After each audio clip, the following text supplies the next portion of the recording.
لیکن کئی کام ایسے ہوتے ہیں جو انسان کو زوال کی طرف لے جاتے ہیں، جبکہ کچھ کام ایسے ہوتے ہیں جو انسان کو عروج کی طرف لے جاتے ہیں۔ کچھ کام ایسے ہوتے ہیں جو انسان کو تنگیوں کی طرف لے جاتے ہیں، کچھ کام ایسے ہوتے ہیں جو انسان کو آسانیوں کی طرف لے جاتے ہیں۔ حضرت سیدنا شیر خدا علی المرتضیٰ رضی اللہ عنہ ایک روز اللہ کے بندوں کو درس اخلاق دے رہے تھے۔ نبی پاک صلی اللہ علیہ وسلم کا پیغام سنا رہے تھے، واعظ و نصیحت کر رہے تھے، خوبصورت زندگی گزارنے کے طریقے سکھا رہے تھے۔ آپ رضی اللہ عنہ نے فرمایا، میں نے بھکاریوں کو بادشاہ بنتے دیکھا ہے، میں نے بھکاریوں کو امیر ترین امراء بنتے دیکھا ہے، ایسے امیر جو صرف دنیا کے ہی امیر نہیں بلکہ دونوں جہانوں کے امیر بنتے دیکھا ہے۔ انہوں نے دنیا بھی حاصل کی، انہوں نے آخرت بھی حاصل کی۔ جب میں نے ان سے ان کی دونوں جہانوں کی ترقی کی وجہ پوچھی کہ تم بھکاریوں سے بادشاہ کیسے بنے اور اتنے امیر کیسے ہوئے، تو انہوں نے کہا، ہم نے 5 عمل کیا کرتے تھے، ہم نے 5 عمل ایسے کیے جو کہ ہم آج بھی کر رہے ہیں اور مرتے دم تک کرتے رہیں گے۔ ان 5 کاموں نے ہمیں بھکاریوں سے بادشاہ بنا دیا۔ حضرت علی رضی اللہ عنہ نے کہتے ہیں کہ میں نے پوچھا، ہمیں بھی بتاؤ وہ 5 عمل کون سے ہیں؟ تو انہوں نے یہ 5 کام بتائے۔ محترم ناظرین، یہ 5 کام ضرور کرنا اگر تم دنیا اور آخرت کے امیر ترین انسان بننا چاہتے ہو۔ صرف دنیا کے ہی نہیں، اگلے جہانوں کے بھی، یعنی دونوں جہانوں کے اگر تم امیر بننا چاہتے ہو تو یہ 5 کام اپنی زندگی میں ضرور کر لینا۔ نمبر 1، فرمایا، ایک تو پرندوں کو دانہ ڈالا کرتے تھے۔ رسول پاک صلی اللہ علیہ وسلم نے فرمایا، جس گھر میں پرندوں کو دانہ ملتا ہو، کھانا ملتا ہو، رزق ملتا ہو، وہ گھر کبھی غریب نہیں ہو سکتا۔ اس گھر میں کبھی بھی رزق کی تنگی نہیں ہوتی۔ اللہ تعالیٰ اس گھر کا رزق کبھی کم نہیں کرتا۔ جس گھر سے پرندے پلتے ہوں، پرندوں کو دانہ ملتا ہو، پرندوں کو پانی ملتا ہو، فرمایا جب پرندے تمہارے گھروں کے اوپر سے گزرتے ہیں اور کوئی پرندہ تمہارے گھر آئے یا کوئی بھی جانور تمہارے گھر آئے تو فرمایا کہ ان کے لیے اناج رکھا کرو، دانہ ڈالا کرو، اگر کوئی پرندہ پیاسا ہے تو پانی پلایا کرو۔ اللہ تعالیٰ کو ایک مخلوق کا دوسری مخلوق پر احساس کرنے کا عمل بہت ہی پسند ہے، یعنی جب ایک مخلوق دوسری مخلوق کی بھوک مٹاتی ہے، پیاس مٹاتی ہے، تو اللہ تعالیٰ کو یہ عمل اتنا پسند آتا ہے کہ اللہ تعالیٰ فرشتوں کے درمیان یہ منظر دیکھ کے مسکراتا ہے اور ایک مخلوق دوسری مخلوق کا احساس کرتی ہے۔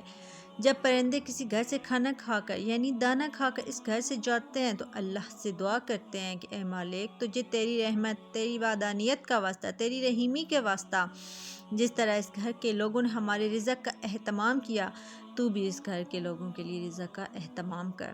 تو یوں اللہ تعالیٰ اپنی برکت کے تمام دروازے اس گھر کی طرف کھول دیتا ہے۔ جس گھر میں پرندوں کو کھانا ملتا ہو، جانوروں کو کھانا ملتا ہو۔ حضرت امام باقر رضی اللہ عنہ کے صاحبزادے حضرت امام جعفر صادق رضی اللہ عنہ فرماتے ہیں کہ جو انسان صبح اٹھتے ہی یہ عمل کرتا ہے، اللہ تبارک و تعالیٰ 3 فرشتے اس کے ساتھ لگا دیتا ہے، یعنی 3 فرشتوں کی ڈیوٹی لگ جاتی ہے، وہ صبح دوپہر شام اس کے ساتھ ہی رہتے ہیں۔ پہلا فرشتہ اس انسان کی عزت بڑھانے کے اسباب پیدا کرتا ہے، دوسرا فرشتہ اس کا رزق بڑھانے کے اسباب پیدا کرتا ہے، جبکہ تیسرا فرشتہ اسے مصیبتوں سے بچانے کے لیے اسباب پیدا کرتا ہے۔ پوچھا گیا کہ حضرت آخر وہ نیک عمل کون سا ہے، اتنا فائدہ مند عمل کون سا ہے؟ تو حضرت امام جعفر صادق نے فرمایا، وہ ہے پرندوں کو دانہ ڈالنا۔ جو شخص صبح سویرے اٹھ کر دوسری مخلوق کو کھانا دیتا ہے، اللہ تبارک تعالیٰ اس پر 3 فرشتوں کی ڈیوٹی لگا دیتا ہے۔ نمبر 2، اس کے بعد حضرت علی رضی اللہ عنہ نے فرمایا، اس شخص نے کہا ان کا دوسرا عمل یعنی دوسرا کام جو وہ کیا کرتے تھے وہ یہ تھا کہ غریبوں کی مدد کرتے تھے۔ جو شخص غریبوں کی مدد کرتا ہے وہ زندگی میں کبھی غریب نہیں ہوتا۔ جناب علی، بندے کی عبادت بندے کو اس مقام تک نہیں پہنچاتی جہاں غریبوں کی مدد پہنچاتی ہے، جہاں غریبوں کی خدمت کی جاتی ہے۔ جب غریبوں کی خدمت کی بات آتی ہے تو میرے نبی صلی اللہ علیہ وسلم کے قدموں میں بیٹھنے والے سیدنا ابو بکر صدیق رضی اللہ عنہ سے بڑھ کے اچھا حکمران کوئی دنیا میں آیا ہی نہیں۔ اس طرح سیدنا عمر فاروق سے بڑھ کے کوئی بادشاہ نہیں آیا۔ سخاوت میں حضرت سیدنا عثمان غنی رضی اللہ عنہ سے بڑھ کر کوئی حکمران نہیں آیا۔ علمی فراست میں حضرت سیدنا علی المرتضیٰ رضی اللہ عنہ سے بڑھ کے کوئی حکمران اس دنیا میں نہیں آیا۔ کوئی ایسا مشہور و معروف بادشاہ نہیں گزرا جو 14 صدیاں گزرنے کے بعد بھی جس کے نام کے نعرے لگتے ہوں۔ تو غریبوں کی مدد کی جب بات آتی ہے تو کندھے پہ بوریاں لاد لاد کے لے جاتے اور غریبوں کی مدد کیا کرتے، غریبوں کو کھانا کھلایا کرتے۔ ایک بدو تھا جس کی بیوی حاملہ تھی، بچی کی پیدائش کا وقت قریب تھا، جبکہ گھر میں 1 روپیہ بھی نہیں تھا۔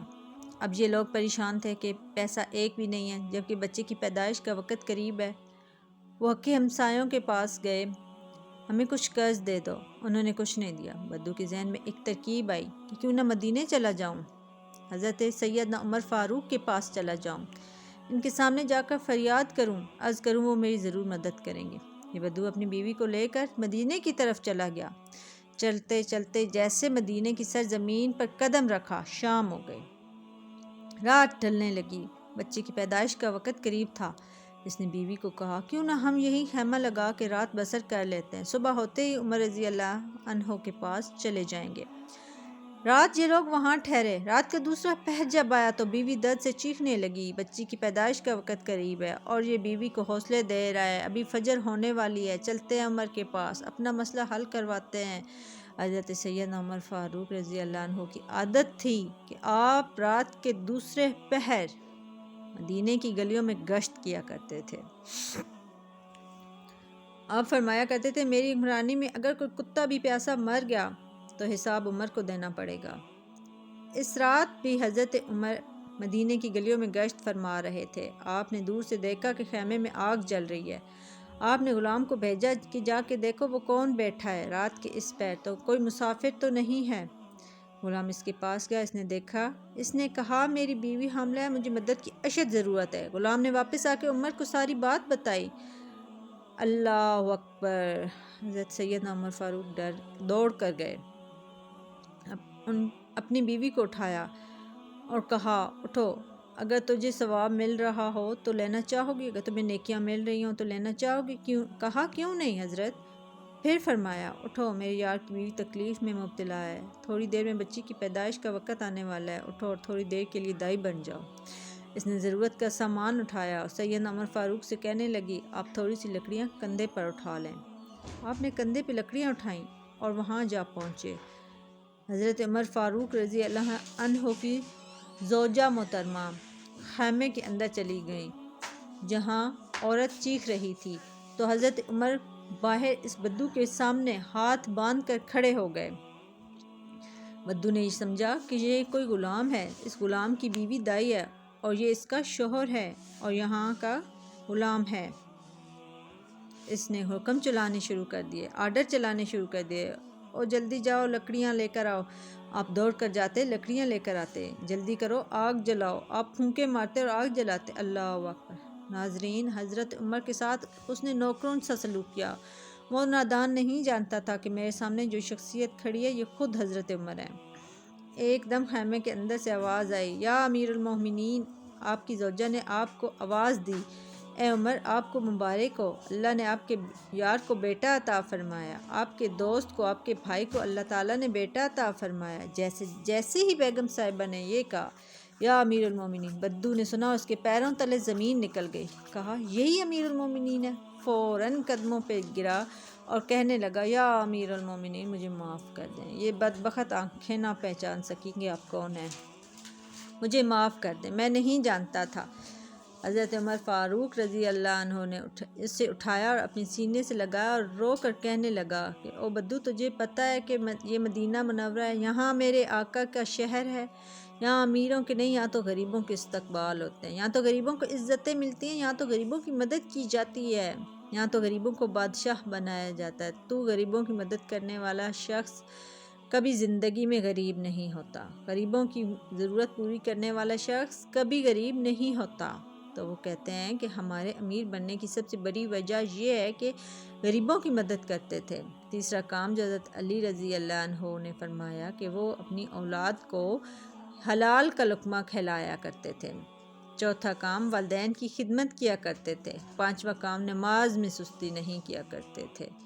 ان لوگوں نے کہا، ہم نے آج بھی ان 5 باتوں کا دامن مضبوطی سے پکڑا ہوا ہے، اس لیے آج بھی دن بدن بلندی کی طرف جا رہے ہیں۔ ہم نے صرف دنیا میں ہی ترقی نہیں کی بلکہ آخرت کے لیے بھی یہ کام کر رہے ہیں۔ محترم ناظرین، یہ وہ 5 کام ہیں جن کو کرنے والا کبھی غریب نہیں رہتا، روز بروز امیر سے امیر ہوتا چلا جاتا ہے۔